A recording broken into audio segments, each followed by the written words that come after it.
Hello friends, welcome back to session 3 of our chapter supply and elasticity of supply. इस session में हम cover करेंगे कि change in supply क्या होता है, चेंज इन क्वांटिटी सप्लाइड क्या होता है, दोनों में डिफरेंस क्या होता है and how does it play a role in supply. Let's continue. Change in supply. The factors influencing supply are mainly grouped in two categories. यानी जो factors सप्लाई को इन्फ्लुएंस करते हैं वो दो कैटेगरी में ग्रुप किए हुए हैं. पहला है प्राइस ऑफ द कमोडिटी और दूसरा है अदर देन प्राइस यानी अदर फैक्टर्स. अदर फैक्टर्स में हम लोग जानते हैं कि प्राइस ऑफ रिलेटेड कमोडिटी आ जाता है, स्टेट ऑफ टेक्नोलॉजी आ जाता है, price of factor of production आ जाता है, गोल ऑफ द फर्म आ जाता है, future expectation of the producers आ जाता है. तो ये सारे फैक्टर्स अदर देन प्राइस में आ जाते हैं. Now, accordingly, there are two types of change in supply. तो इनके हिसाब से सप्लाई में भी दो प्रकार के चेंजेस आ सकते हैं. पहला है चेंज इन क्वांटिटी सप्लाई, ठीक है, और मूवमेंट अलोंग दी सप्लाई कर. देखो वही सारे टॉपिक है जो हमने डिमांड में पढ़े थे, बस कंसेप्ट थोड़ा उल्टा है. वहां पर चेंज इन क्वांटिटी डिमांडेड था, यहाँ चेंज इन क्वांटिटी सप्लाईड. ठीक है, वहां पर चेंज इन डिमांड था, यहाँ चेंज इन सप्लाई. ठीक है, तो दो तरह से दो types of changes in supply can occur. The difference between these two terms is similar to the difference between a change in quantity demanded and change in demand. जो हम लोग वहां पर पढ़े थे वही लॉजिक यहाँ पर अप्लाई होगा. A change in quantity supplied refers to, ये सब important है नोट करना, change in quantity supplied refers to a movement along the movement along the given supply curve because of the price change. यानी जब मैं बात करता हूं कि चेंज इन क्वांटिटी सप्लाई, इसका मतलब क्या हुआ कि यहाँ पर सप्लाई में के क्वांटिटी में चेंज आ रहा है due to change in price of the product. पर जब मैं चेंज इन सप्लाई बोलता हूं तो it means there is a complete shift of the supply curve. और सप्लाई कर्व में अगर एक कंप्लीट शिफ्ट आ रहा है, उस शिफ्ट का मतलब ये हो गया कि it is because of factor other than price, यानी प्राइस के अलावा बाकी जो फैक्टर्स हैं उनके वजह से ये सप्लाई में चेंजेस आ रहे हैं. ठीक है, तो पहले देखते हैं चेंज इन क्वांटिटी सप्लाइड या movement along the supply curve.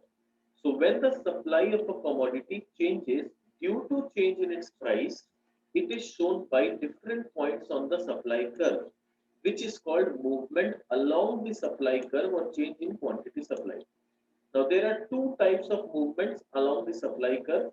Extension of supply हो सकता है, ठीक है, या रिडक्शन हो सकता है. जैसे ये मेरा सप्लाई कर्व, तो सप्लाई कर्व में क्या हुआ, प्राइस इतना था, I was supplying this.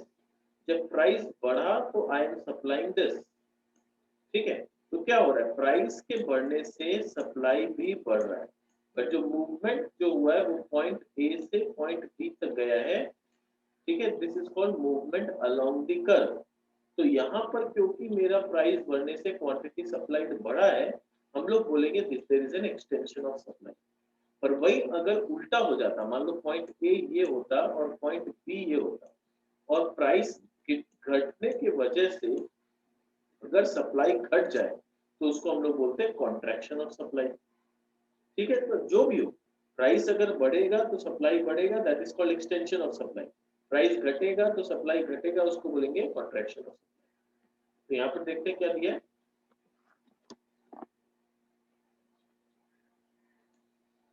Extension of supply में बोल रहा है other things being equal, when supply of a commodity expands due to rise in price, यानी supply expand हो रहा है due to rise in price, it is called extension of supply or increase in quantity supply. जैसे 5 रुपये में 100 piece का supply हो रहा था, 6 रुपये में अगर 120 पीस का सप्लाई हो रहा है, इसको क्या बोलेंगे, इसको बोलेंगे extension of supply. In table 5.3, when price rises from rupee 5 to rupee 6, quantity supplied increases from 100 units to 120. Thus, the supply expands by 20 units. This is called extension of supply. इसको हम लोग बोलते हैं extension of supply. ये एकदम basic है, clear हो गया. और ग्राफ कैसा बनेगा, ग्राफ अभी जैसे मैंने बना के दिखाया वैसे ही बनेगा, तो मैं बहुत ज्यादा डिटेल में नहीं जा रहा. Next contraction of supply. Contraction में क्या, एग्जैक्टली उल्टा. पहले 6 रुपया में अगर 20 पीस का सप्लाई हो रहा था, अभी 5 रुपया हो गया, यानी प्राइस घटने की वजह से सप्लाई कम हो गया, तो इसको बोलते हैं कॉन्ट्रैक्शन ऑफ सप्लाई। तो यहाँ पर क्या हुआ, ये पॉइंट ए था, अभी ये पॉइंट बी हो गया। ठीक है, तो the point has shifted with in the same curve, तो इसको बोलते हैं कॉन्ट्रैक्शन ऑफ सप्लाई, ये भी मैंने समझा दिया था।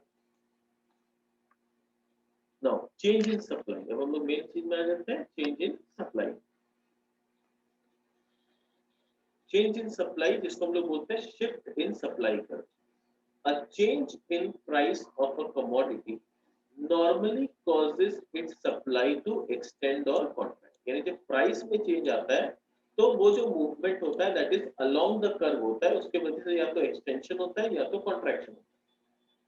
Changes in things other than price, पर बाकी प्राइस के अलावा जो फैक्टर्स हैं, changes in things other than price of a good can cause its whole supply curve to move, which is called shift in supply। यानी पूरा supply curve को shift कर देता है, पूरा सप्लाई कर्व को मूव कर देता है, इसको हम लोग बोलते हैं शिफ्ट इन सप्लाई। क्या बोलते हैं इसको? Shift in supply.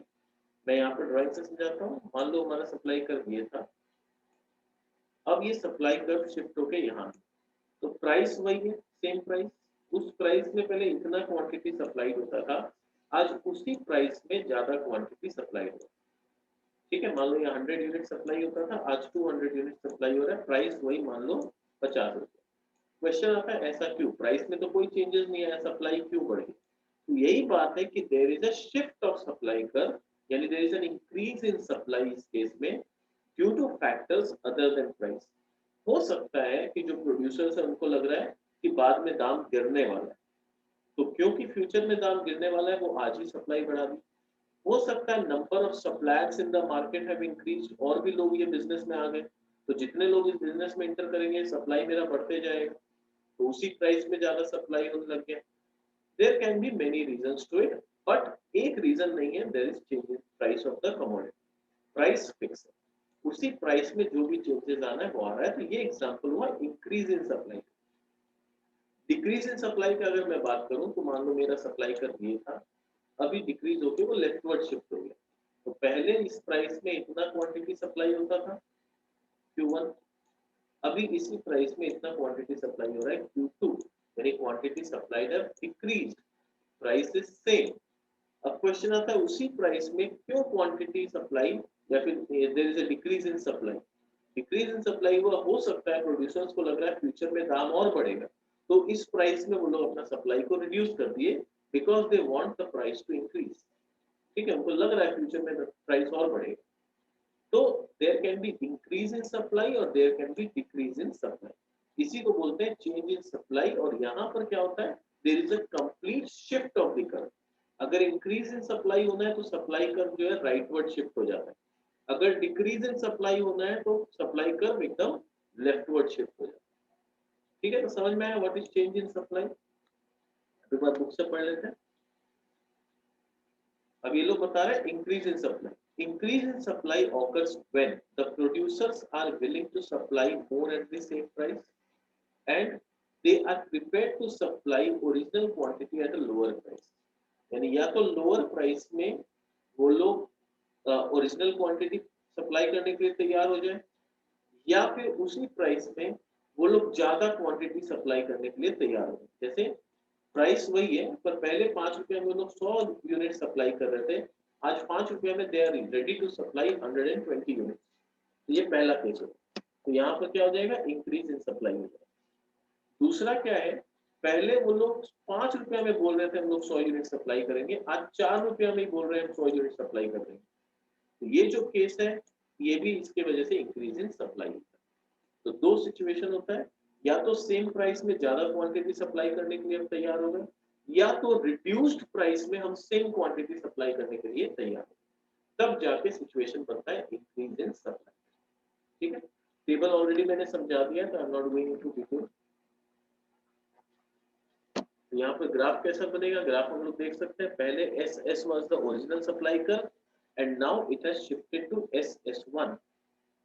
ठीक है, तो SS1 में क्या हो गया, हम लोग क्या देख पा रहे हैं, सप्लाई कर्व शिफ्ट हो गया।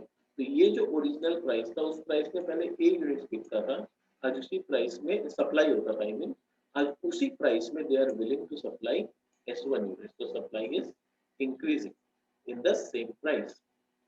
ठीक है, और अगर P1 को प्राइस माने तो P1 प्राइस में क्या हुआ, पहले वो लोग इतना सप्लाई कर रहे थे, आज वो लोग इतना सप्लाई करने के लिए तैयार हो गए। ठीक है, this is the point. Next,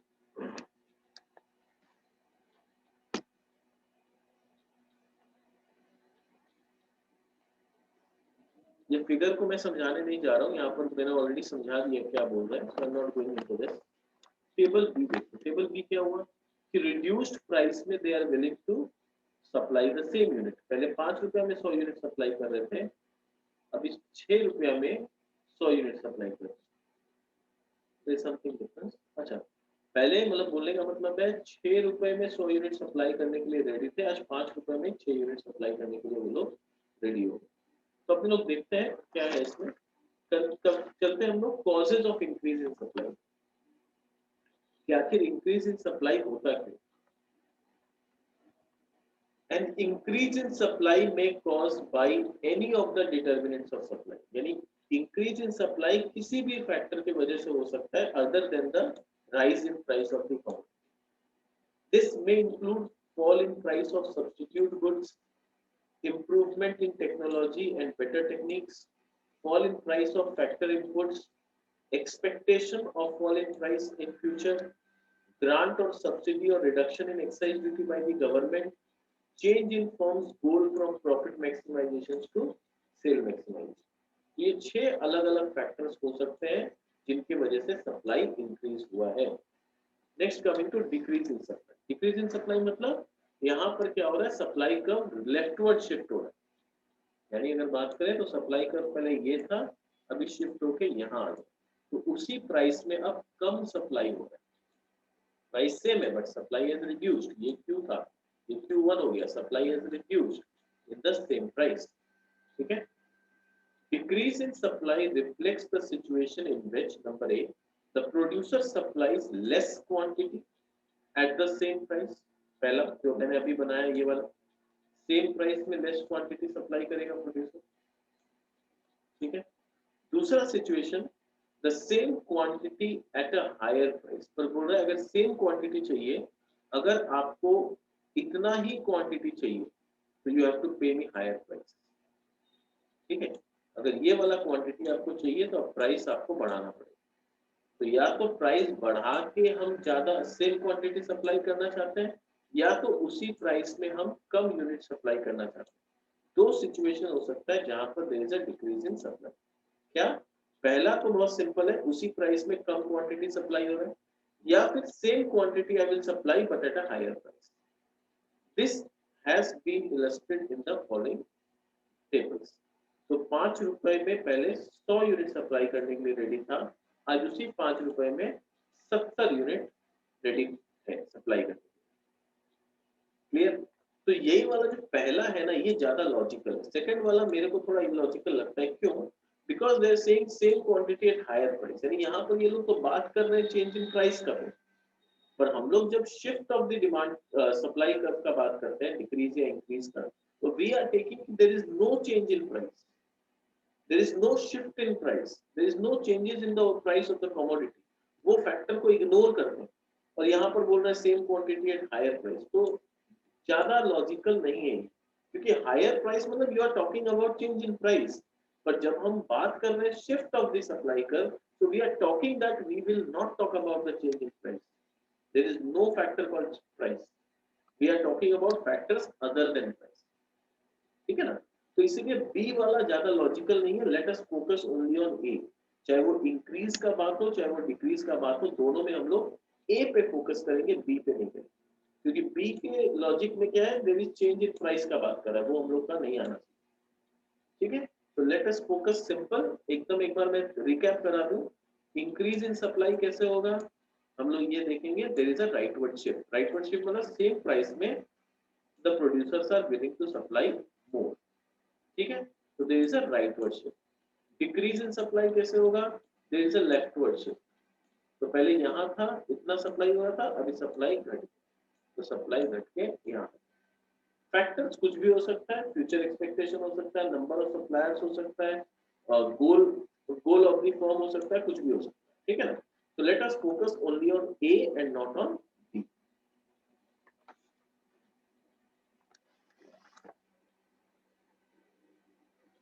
ठीक है, तो यहाँ पर कर्व वही देखने मिल रहा है। तो अगेन हम लोग कंफ्यूज नहीं होंगे, जो डायग्राम मैंने समझाया उसी पे फोकस करेंगे।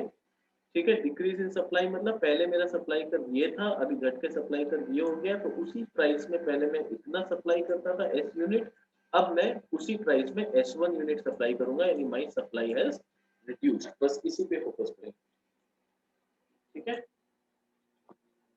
Now causes of decrease in supply, decrease in supply का कारण क्या है? Again वही सारे factors. A decrease in supply is caused by any of the determinants of supply other than the fall in price of the commodity. Among these we may include the following. क्या क्या हो सकता है इसमें? Rise in price of substitute, ठीक है, substitute का price rise हो गया तो मेरे को उसमें प्रॉफिट ज्यादा दिख रहा है, तो मैं वो सप्लाई करना चालू करूंगा। Suppose I am a T merchant, पर मेरे को दिख रहा है कॉफी का दाम दिन पे दिन बढ़ते जा रहा है, तो कॉफी में ज्यादा प्रॉफिट है, तो मैं टी का काम छोड़ के कॉफी का सप्लाई चालू करूंगा, है ना। तो इस तरह से ये रोल प्ले कर, समझे। तो सब्सटीट्यूट का जब दाम बढ़ने लगता है तो मैं एज अ सप्लायर मुझे लगता है कि उसका काम करूं, तो मैं उसमें शिफ्ट होकर उसका सप्लाई बढ़ा दूं। यूज ऑफ आउटडेटेड टेक्निक्स, अगर टेक्निक्स आउटडेटेड है तो प्रोडक्शन कम हो रहा है, प्रोडक्शन कम हो रहा है तो सप्लाई भी कम हो रहा है। Increase in price of factor inputs, factor inputs का प्राइस बढ़ गया तो मेरा प्रॉफिट मार्जिन कम हो गया, क्योंकि मेरा प्रॉफिट मार्जिन कम हो गया मैंने सप्लाई घटा दिया। Expectation of rise in price in future, मुझे लग रहा है फ्यूचर में दाम और बढ़ेगा, तो दाम क्योंकि और बढ़ने का उम्मीद है तो अभी मैंने सप्लाई कम कर दिया। Imposition of excise duty, government ने कोई टैक्सेस या ड्यूटीज लगा दिए, अब क्योंकि गवर्नमेंट ने ड्यूटी लगाए सेलिंग प्राइस बढ़ गया, मतलब ड्यूटी लगा दी एक्साइज ड्यूटी, मतलब सॉरी सेलिंग प्राइस नहीं, मेरा कॉस्ट ऑफ प्रोडक्शन बढ़ गया, क्योंकि मेरा कॉस्ट ऑफ प्रोडक्शन बढ़ गया इसलिए आई डिसाइड कि सप्लाई कम कर दो। शिफ्ट ऑफ फर्म्स गोल, और फर्म का गोल चेंज हो गया, पहले वो ज्यादा यूनिट बेचने को देखते थे, अभी वो ज्यादा प्रॉफिट कमाने को देखते हैं। तो ये सारे कॉजेज है जिससे there can be a decrease in supply, ठीक है। अब बात हो रहा है क्या क्या कॉजेज है that can lead to changes in supply. Changes in supply का मतलब है सप्लाई कर्व शिफ्ट हो, चाहे वो पॉजिटिव यानी इंक्रीज हो चाहे वो डिक्रीज हो, शिफ्ट अगर हो रहा है क्या क्या कारण है। तो अगेन देखो हमने ऑलरेडी 5-6 फैक्टर्स ऑलरेडी पढ़ चुके हैं, उसी को यहाँ रिपीट करेंगे, तो इसको मैं एक एक लाइन नहीं पढ़ा रहा हूँ, मैं शॉर्ट में समझ रहा हूँ। तो पहला चीज है टेक्नोलॉजिकल प्रोग्रेस। अगर हमारा टेक्नोलॉजी इंप्रूव हो गया तो ऑटोमेटिकली क्या होगा, टेक्नोलॉजी इंप्रूवमेंट की वजह से I can produce more at the given cost. Now since I can produce more I can supply मोर, तो जैसे जैसे टेक्नोलॉजिकल प्रोग्रेस होगा सप्लाई कैन बी इनहैंस्ड। और वही उल्टा अगर टेक्नोलॉजिकल प्रोग्रेस रुक गया या टेक्नोलॉजी हमारा आउटडेटेड होता चला गया तो सप्लाई हमारा कम हो, ठीक है। तो यहाँ प्राइस का कोई रोल नहीं। तो यहाँ पर ये डिफरेंस है movement along the supply curve and shift of the supply curve. तो ये सारे पॉइंट्स आप लोग पढ़ लेना, ऑलरेडी हम लोग डिटेल में समझ चुके हैं, तो आप लोग को इजीली समझ में आ जाएगा। आई am not going into this, these have all been covered when I was explaining the topic.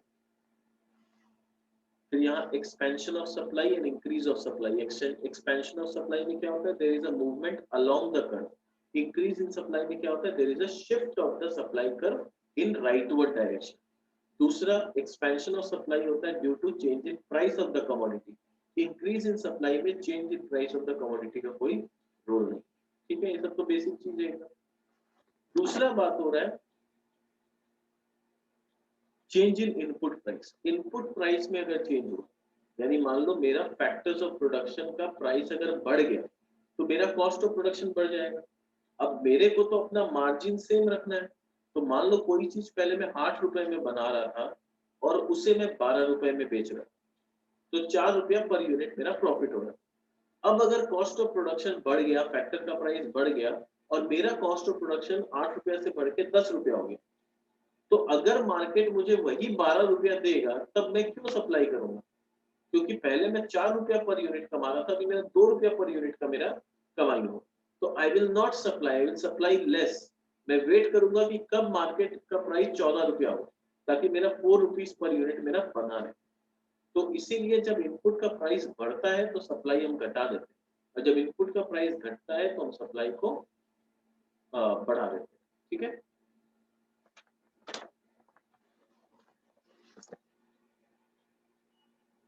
ठीक है। तो यहाँ पर कर्व से देखो समझाया गया है। सप्लाई कर्व हमारा ओरिजिनल सप्लाई कर्व ये था। Supply curve in case of increase in input price, तो जैसे इनपुट प्राइस बढ़ेगा तो मेरा सप्लाई कर्व पीछे चला जाएगा, यानी I will decrease my supply. और अगर डिक्रीज इन इनपुट प्राइस होगा तो I will increase my supply. ठीक है, तो जो मैंने समझाया उसको इन लोगों ने ग्राफिकली दिखाया। ठीक है,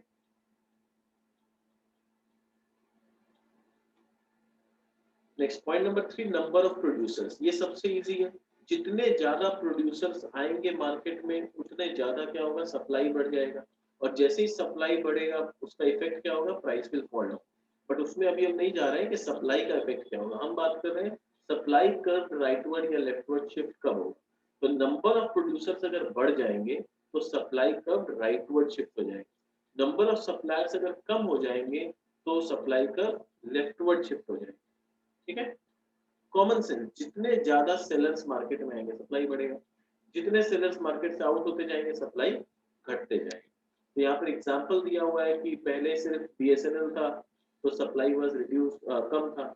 पर जैसे जैसे और भी सप्लायर्स आने लगे, प्राइवेट प्लेयर्स आने लगे, एयरटेल आ गया, वोडाफोन आ गया, रिलायंस आ गया, और भी बहुत सप्लायर्स आने लगे, तो क्या हो गया, मोबाइल फोन का या सिम कार्ड्स का नेटवर्क का सप्लाई बहुत ज्यादा बढ़ गया।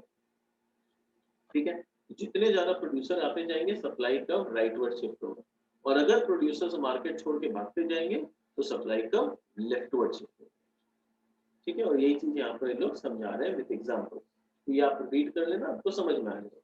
तो this was all about the shift of the supply curve and movement along the supply. तो ये सेशन में हम इतना ही रखेंगे। नेक्स्ट सेशन में जब हम आएंगे तो हम थोड़ा और डिटेल में समझेंगे what is elasticity of supply और प्राइस इलास्टिसिटी ऑफ सप्लाई कैसे कैलकुलेट किया है। ये सेशन को यही रखते हैं, मिलते हैं हमारे नेक्स्ट सेशन। चलो बाय बाय।